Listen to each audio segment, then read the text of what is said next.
What's going on, everybody? Welcome back to the channel. Today we're going to talk about the latest arcade project to leave the shop. It's something that I got done in just a few weeks. It's amazing what you can get done if you've got a solid cabinet to start with. Now, the cabinet wasn't perfect. It had some flaws, had some issues. It had a few wooden things that I knew needed to be repaired. But when you consider the actual cabinet that it was and the price they were asking, I thought it was an absolute steal.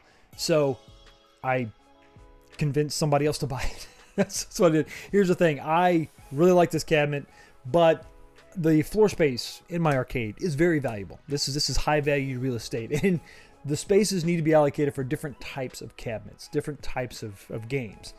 So I had something similar to this already. Didn't think I should really get it, but now that I'm thinking about it, maybe I'm talking myself into keeping it. I don't really know what the hell's going on right now. But so what cabinet was it? Well, it was big, and it was blue. And yeah, it was another big blue Capcom cabinet. This was the two-player variety, the two-player version. Street Fighter 2 didn't have the Q sound, but had that big marquee. And it was just a really good deal. I knew several guys in the area that wanted a fighting cabinet. So I reached out to one. And I'm like, listen, this is a great deal. You got to get this. And he's like, I'd love to. But I just purchased several other cabinets. I just don't have the money right now. So I reached out to somebody else. I said, listen, if you're interested in a real cabinet, and this person was getting into real cabinets, I thought if you want a real, fighting cabinet, this is the one to get for the price. There's some problems, there's some issues, but, it's no big deal. Well, that person was intimidated by some of the issues, didn't have a lot of experience working on these cabinets. And I said, okay, listen, here's the deal. Bear with me. I go up there, I meet you. If the cabinet is solid, if the cabinet is what we think it is, the wiring is all original, and this is a good cabinet, original board, real board, and all that, right? If all that's the way it is, the way we think it is, buy the cabinet. I'll take it home with me. I'll fix it up. You buy all the parts, pay for my gas, and then we're done. Because I really wanted to work on this cabinet. I really wanted to restore this cabinet. I didn't want to see this thing just get thrown away, scattered to the four winds. And my friend was like, okay, let's do it. It's a good deal. And so the journey began. So we went to, I think it's about 2 hours north of me, a little bit, maybe an hour and a half, around Dayton, Ohio. Found the cabinet. It met all the criteria. I'm like, great, let's go. So loaded up and came back. And here is the condition of the cabinet. When I got home, you can see pretty solid. Obviously, the artwork is faded, but the wiring was solid. All that was intact. There was nothing hacked up. It was all original. The board is all original. I think maybe the power supply is aftermarket, or it's a second one. Looks like the original transformer for the CRT. And the CRT looks good. So I think it's a great cabinet. Obviously, there were some issues that needed to be fixed in the actual physical wooden cabinet itself. So starting at the very top, one of the tippy top points where you really want to have that nice and sharp and clean and rounded edge is broken, and we got to fix that. I mean, come on, that's right there where the marquee is. So we got to fix that. So that really wasn't that big of a deal. The first thing that had to go was the T-molding that goes around that side panel.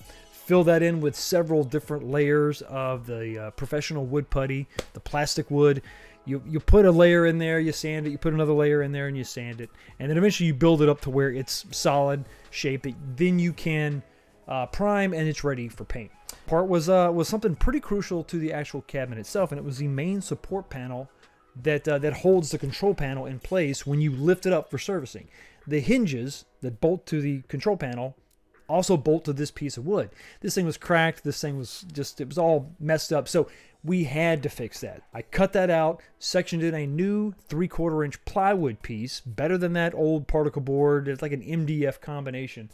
Got rid of all that and surgically installed that and sanded it all up, make it look good, make it look like it was meant to be there.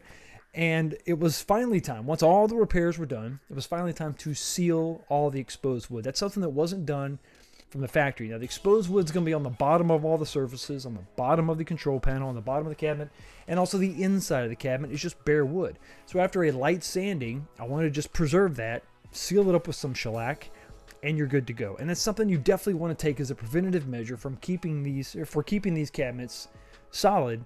As you go into the future, if there's any kind of moisture, whether you're in a garage or in a basement, this is going to keep the damage to that at bay. And you can see with some of these older not control panels, but cabinets themselves, side panels and everything, is that some of that MDF type material will absorb moisture and swell.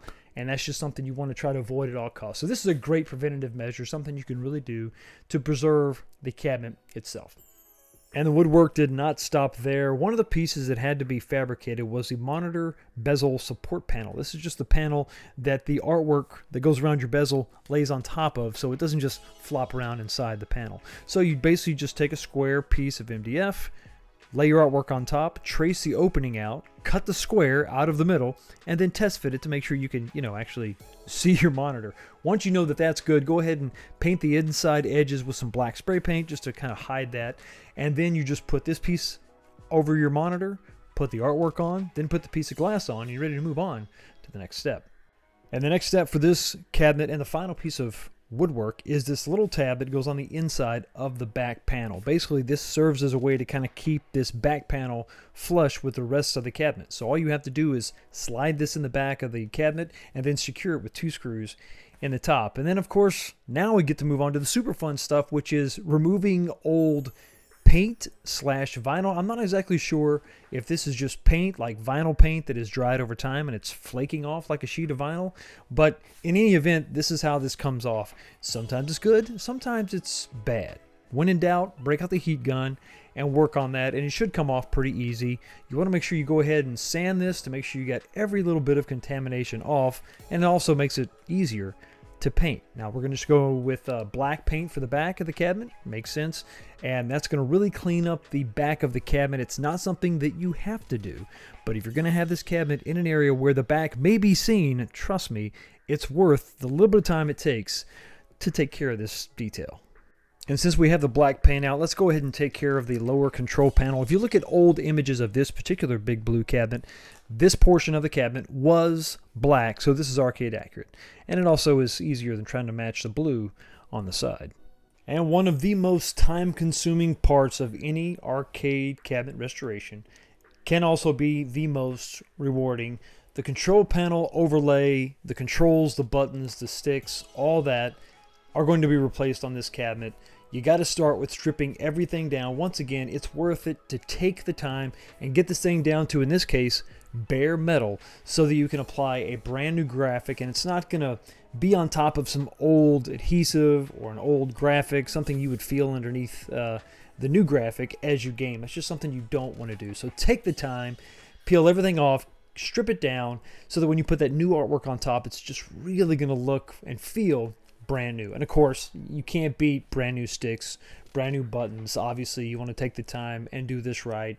And once you take a look at this thing completely assembled, it's incredible, especially when you compare it to an original piece of the original control panel overlay. It's not even close. And when I moved on to the side panels, which are not going to be repainted, by the way, we're going to try to maintain the original Big Blue color as much as possible.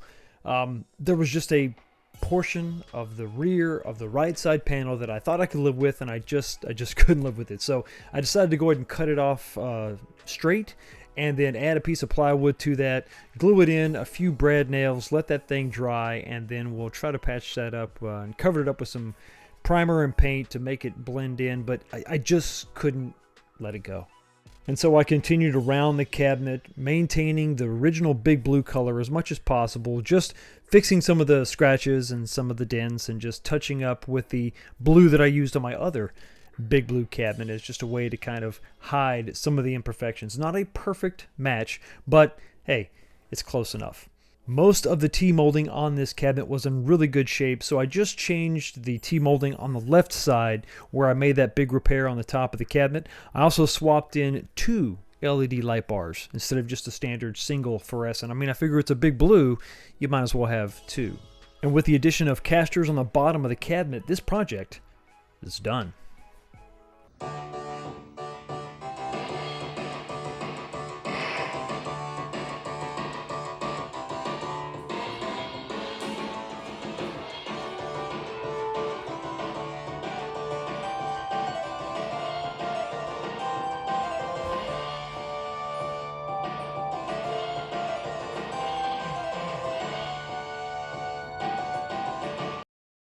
So yeah, I'm bummed to see this cabinet go. Even though there were some repairs that had to be made, it was in overall good condition. And I hope the things that I have done has helped preserve that condition so that it can last for decades to come. Now, there are some decisions I think I'm second guessing. Should I have painted the entire side of the cabinet so that it's just one color?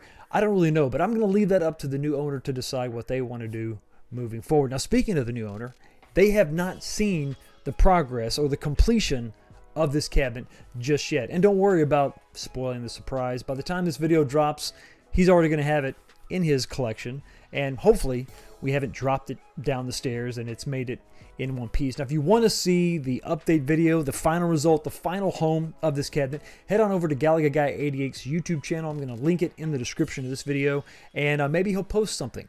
Maybe it's a lot of fun gameplay. Maybe it's me stealing it. Who knows? Who knows? Anyway, let me know what you think about this project in the comments section below. What do you think about it? Should I have let it go? Should I have done something different? I want to hear all about it. Thank you so much for stopping by and checking out the channel. You have a blessed day, and I will see all of you next time. I think I got room for one more big blue. I think I can make it work.